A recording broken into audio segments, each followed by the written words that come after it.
কেন্দ্রের বিমাতৃসুলভ আচার আচরণ, এসআইআর নিয়ে যা পরিস্থিতি, রাজ্যের মন্ত্রী স্বপন দেবনাথ রয়েছেন, সাংসদ রয়েছেন শর্মিলা সরকার এবং বিধায়িকা রয়েছে। স্বপনদা, যেভাবে কার্যত বিশৃঙ্খল পরিস্থিতি পশ্চিমবঙ্গে তৈরি হয়েছে, যেটা ভারতীয় জনতা পার্টি করেছে ইন্টেনশনালি বলে আপনারা বলছেন, একটার পর একটা মৃত্যু ঘটছে, এর দায় তো নিতে হবে কেন্দ্র সরকারকে। নির্বাচন কমিশনের এই ফতোয়া জারির ফলে বিজেপি মদতপুষ্ট নির্বাচন কমিশন কোনো রাজনৈতিক ভাবে খেলছে। এটা নিরপেক্ষ সংস্থা।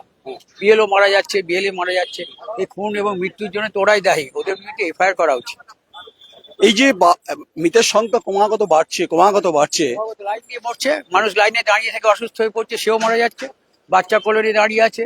আদিবাসী, গরিব আদিবাসী ক্ষেত মজুর বাইরে কাজ করতে যায়, তাদের নাম বাদ দেওয়ারও চক্রান্ত হচ্ছে। তেমনি উদ্বাস্তু যারা ওপার বাংলা থেকে আসা কিছু মানুষ দীর্ঘদিন ধরে এখানে বাস করছে, তাদের নামও কেটে বাদ দেওয়ার চক্রান্ত চলছে। সংখ্যালঘুদের কেটে বাদ দেওয়ার আসলে ওরা ভোটে জিততে চায় অপকৌশলকে অবলম্বন করে। আমাদের মুখ্যমন্ত্রী মমতাদি রাস্তায় নেমেছেন। অভিষেক বন্দ্যোপাধ্যায় নির্দেশে ভোট রক্ষা শিবির করা হয়েছে। মানুষের পাশে আমরা আছি, মমতাজি সর্বক্ষণে আছেন। মানুষের ন্যায্য অধিকারকে কেড়ে নেওয়া যাবে না, ভোটের অধিকারকে কেড়ে নেওয়া যাবে। 7 নম্বর ফর্ম বিজেপি কার্যত নিয়ে যাচ্ছে, বিভিন্ন জায়গায় দেখা যাচ্ছে, গাড়িতে পাওয়া যাচ্ছে 7 নম্বর ফর্ম, আমরাও পাহারা দিচ্ছি। কি বুঝছেন গোটা পরিস্থিতি? আপনি তো অভিজ্ঞ রাজনীতিবিদ, প্রবীণ রাজনীতিবিদ, এই গোটা রাজনীতি যে প্রক্রিয়া, রাজনৈতিক প্রক্রিয়া, এতে মনে হয় বিজেপি আমাদের হচ্ছে এখনকার লড়াই হচ্ছে মানুষের জন্য। মমতাদি প্রকল্পে মানুষের করেছে। আসল যে জিনিস মানুষের ভোটের অধিকারকে কেড়ে নেওয়ার চক্রান্তের বিরুদ্ধে আমাদের লড়াই। স্বপনদা, খেলা হবে, ফাটাফাটি খেলা হবে বলছে? খেলা তো প্রতিদিনই হচ্ছে, আজও তো খেলা হলো। আজকে বামপন্থীদের জেলা পরিষদ ঘেরাও অভিযান আছে, যদি অন্য প্রসঙ্গ, ওরা বিভিন্ন দাবিতে, দুর্নীতির প্রশ্নে তারা হঠাৎ করে জেগে উঠেছে বামপন্থীরা। শুনুন, বামপন্থীরা যদি এসআর নিয়ে সত্যিকারের বলে, নিঃসন্দেহে ভালো কথা বলে, কিন্তু আমাদের সরকারের বিভিন্ন উন্নয়নমূলক প্রকল্পকে ধামাচাপা দেওয়ার জন্য বাংলার মানুষ যখন ওদের ছুঁড়ে ফেলে দিয়েছে, তখন একটা অজুহাত দেখিয়ে দিয়ে অন্য অপপ্রচারে করছে আর কি। ওরা ব্যক্তিগত টার্গেট করছে, আমি দেখছি বামপন্থীরা। ওরা তো করছেই সবাই।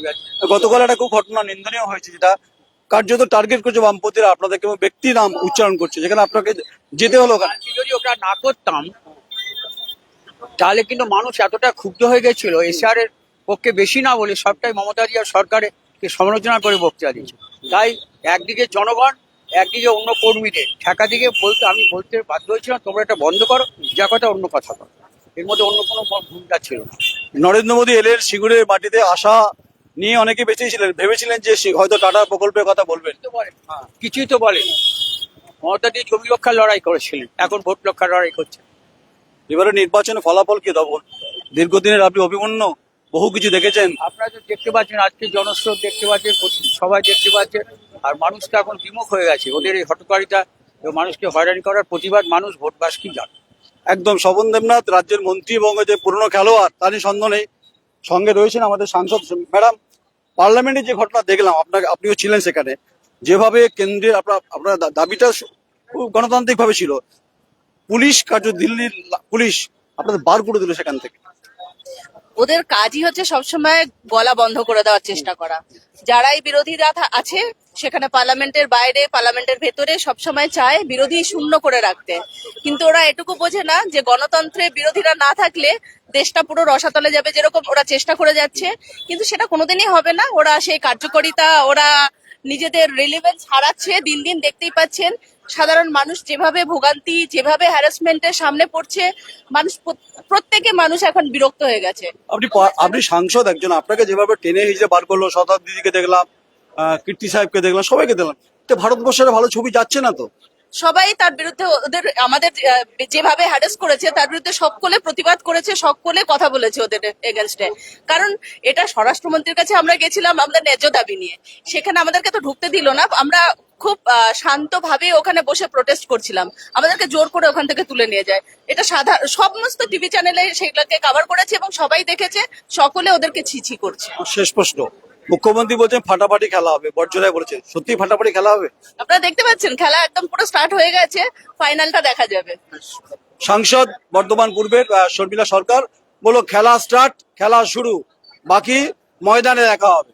তো আমরা বিভিন্ন ভাবে কথা বলার চেষ্টা করছিলাম, যেখানে এমপি সাহেব রয়েছেন ডক্টর শর্মিলা সরকার এবং রাজ্যের মন্ত্রী স্বপন দেবনাথ। এই হচ্ছে নতুন ভবন বিল্ডিং, এখানে বিডিএর অফিস রয়েছে এবং সামগ্রিকভাবে যে পরিস্থিতি তৈরি হয়েছে এবং রাজ্য জুড়ে যে অস্থির বাতাবরণ তৈরি হয়েছে এসআইআর কে কেন্দ্র করে, ডিসক্রিমিনেশনের কথা হচ্ছে বারবার করে। গতকালের কথা বলছিলেন নতুনঘাটের ঘটনার পরিপ্রেক্ষিতে পূর্বস্থলীতে যে ঘটনা ঘটেছে তার তিনি বলছেন উদ্দেশ্য প্রণোদিতভাবে আক্রমণ করা হয়েছে, বামপন্থীরা আক্রমণ করেছে।